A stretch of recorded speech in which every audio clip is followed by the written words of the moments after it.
So our brothers and sisters from the West African country of Mali are being refused visas when they go to certain Western countries. And today we're going to talk about why.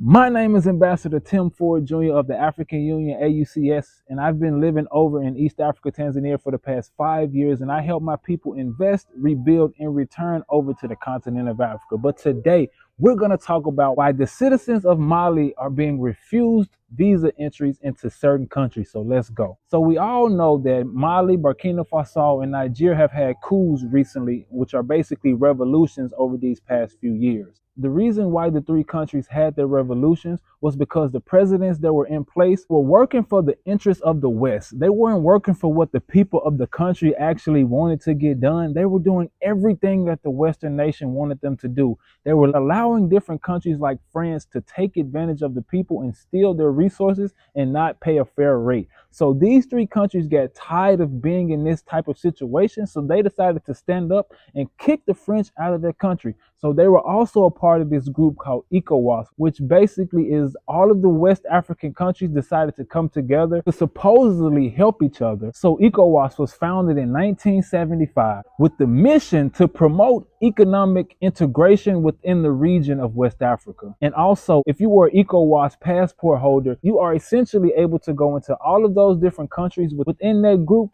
visa free. But when these three countries decided to have a revolution, the rest of the governing body of ECOWAS was not in agreement with what they did. And to be frank, the rest of the countries were actually angry at these three countries for standing up for themselves and kicking the French out. Now, this is because the other countries actually get sponsored by the Western world. So the President Omar Alau Toure actually traveled to Spain to talk to their partners from the European Union. And when he went to Spain to speak with them, he basically told them that, hey, this is what we're going to do to combat what they're doing. Can you guys please help us in stopping them from what they're doing? So the president went over to Spain and told them what their plan was in order to try and attempt to get the countries back in the rule of ECOWAS. And he even had the nerve to garner and ask for their support as he tried to go against his own people who were standing up for themselves.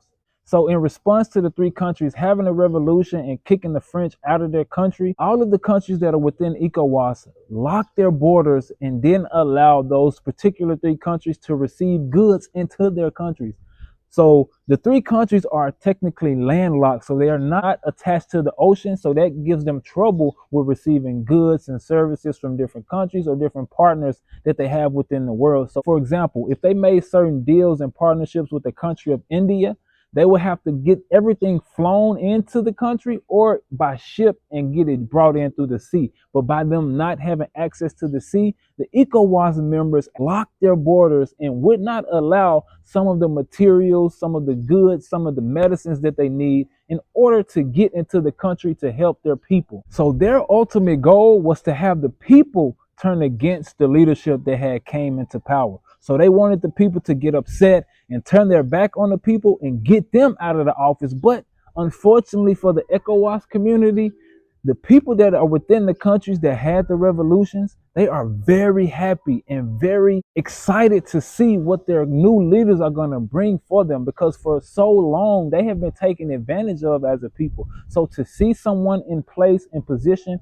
in power that's actually speaking up for them, that's actually advocating for them, that's actually putting new things in place and bringing things for the people over there, they are excited and holding on for hope and to hope that their leaders are going to bring something for them. So it backfired on the ECOWAS people, because the people that are within these three particular countries, they are rallying behind and riding with their leaders right now. Now, when the plan to lock the borders off didn't work the way the ECOWAS planned, they decided to come up with a new strategy. So they sat down as a group and began to mobilize and talk about how they can get an army together to go back into Nigeria and take the country back and give the power back to the old president who have already been kicked out of power.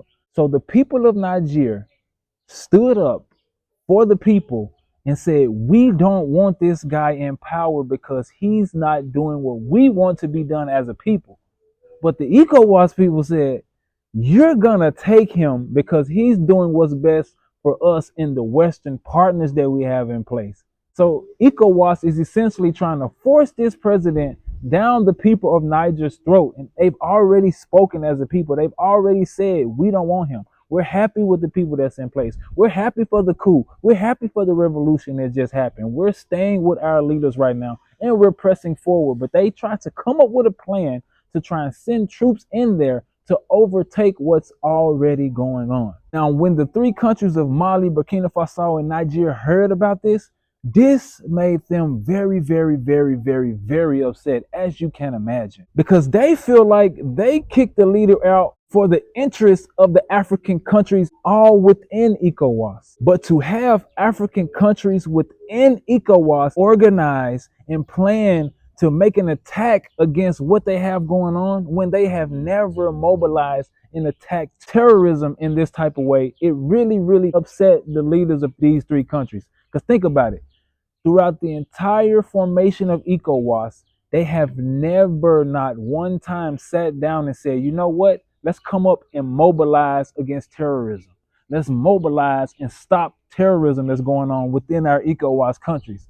So to have them come against the leaders who are for the African people, it left a terrible, terrible taste in these three leaders' mouth. They thought that they people would come and rally behind them and come and join them and actually help them, but they got the complete opposite of what they expected. So in response to ECOWAS threatening to mobilize and go into Nigeria and overtake the country again, they responded and said, if any military intervention happens against Nigeria, it will be considered a declaration of war against not only Nigeria, but Burkina Faso and Mali as well. So they said, if you come over here and mess with one of us, you basically are messing with all of us. So they locked arms against all of the rest of the West African countries and was like, well, if this is how it's going to go down, we're going to lock arms and stick together. They responded and created their own passport on top of that.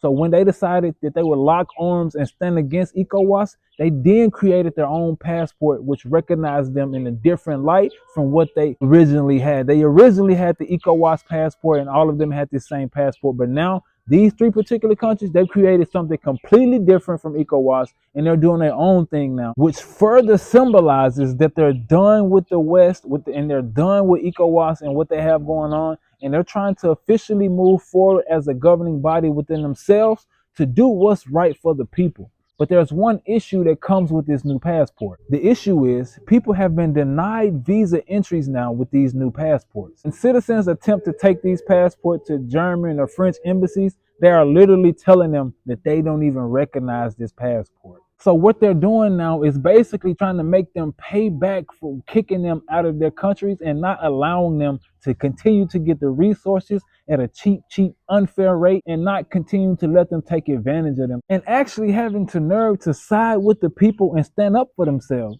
They feel disrespected at the fact that we are standing up and we are vocalizing and saying, no, give us a fair deal. Let's work fairly with each other. Let's do something properly. They feel disrespected. They don't even want to have a conversation and come fairly to the table. They're like, nah, we don't even want to talk to y'all now. Like, who are you to say our passports aren't valid? If a country says this is their passport, who are you to say that this is not your passport? You not accepting this.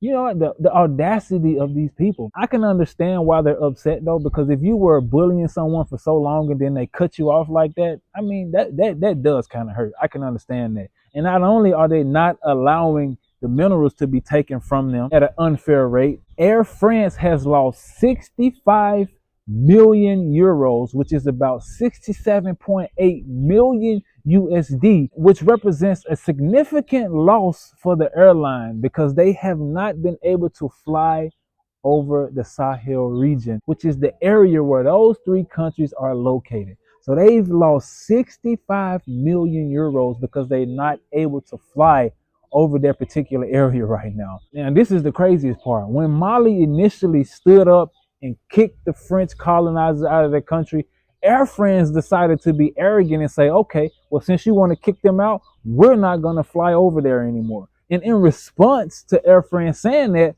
Mali was like, all right, okay, well, that's what y'all want to do. Go ahead and fly on and get on the way.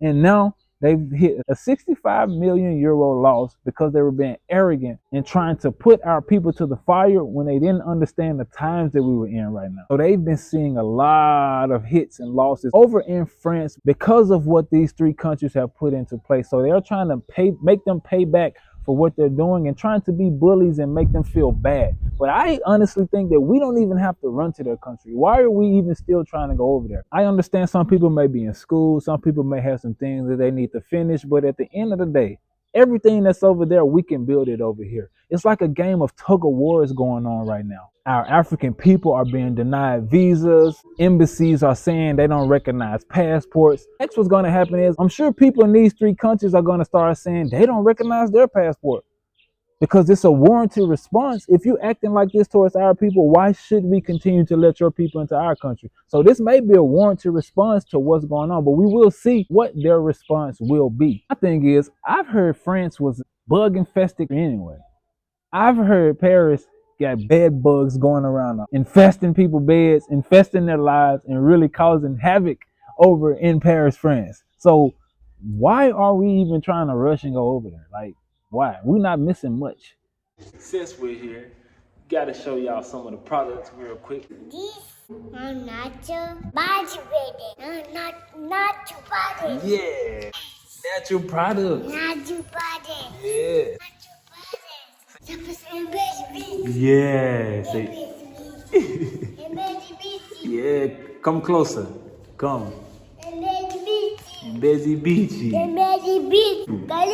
We're seeing the writing on the wall. We're seeing the times. Their country is declining because they don't have the access to the minerals that they once had at the cheap rate.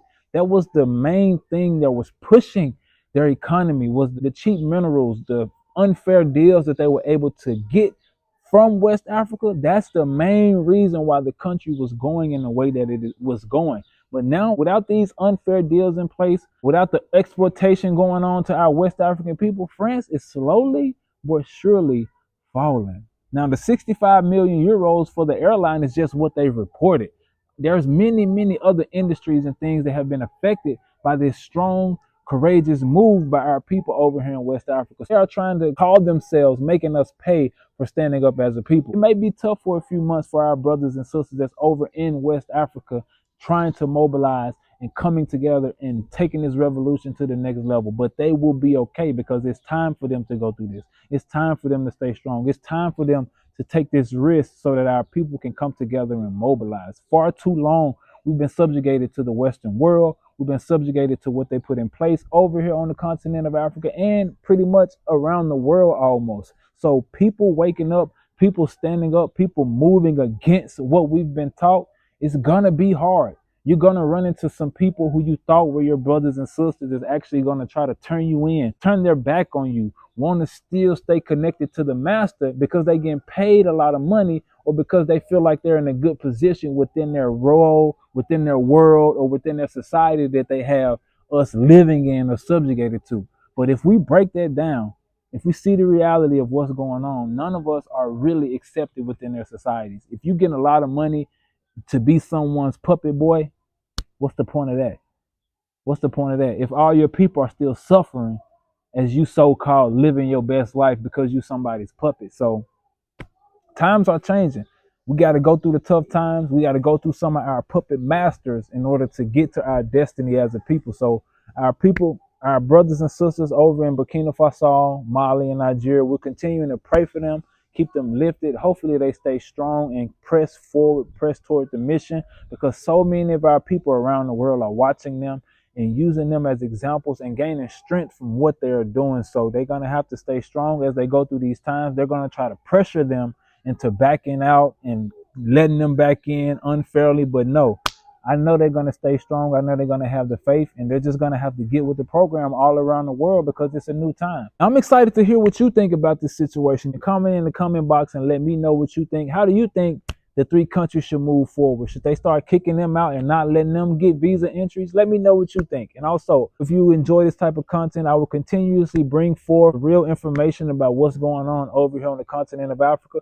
I will continue to touch on the subjects that a lot of people don't know about and bring you guys history as I learn history about what we've been going through as a people over here on the continent of Africa, okay? Now, if you're thinking about coming to the continent of Africa, I have a free course and a free document that actually details everything you need to know in order to make a smooth transition over here to the continent of Africa. If you want to invest, rebuild, or return over here, click the link in the description box so that you get my free resources so that you can have a smooth transition, all right? And also, if you're trying to come over to the continent of Africa, I offer consultations, and we also have Swahili courses to help you get prepared for your journey so that you can come over here and be good. So if you need that, make sure you click the link in the description box so that I can help you out, okay? Now, hey, if you made it to the end of the video, thank you for your time. Thank you for your attention. I hope this information was able to bring you some value. I hope you got a deeper understanding of what's going on over here and why the French is actually trying to bully our people. But our people going to stay strong, and they're going to continue to press forward and continue to press towards the mark of revolution, because it's time for that. We got to keep pushing. We can't turn back, and we can't beg for a handout anymore. So, hey, stay strong, my brothers and sisters. Let's keep this fight going, and let's continue to lift our brothers and sisters up in prayer as we continue to fight this fight against colonialization and people who feel that we should stay under their foot when we can govern ourselves. So let's stay focused, let's stay strong as a people, and let's continue to hold each other up as we fight through these tough times, even as we fight against our own brothers and sisters who are trying to stop us because they don't even understand what they are doing. So help us to stay strong during this time. Stay focused on your mission. And if you made it to the end of the video, once again, thank you for your time. And don't let these people take your shalom peace, all right? Stay focused. Shalom.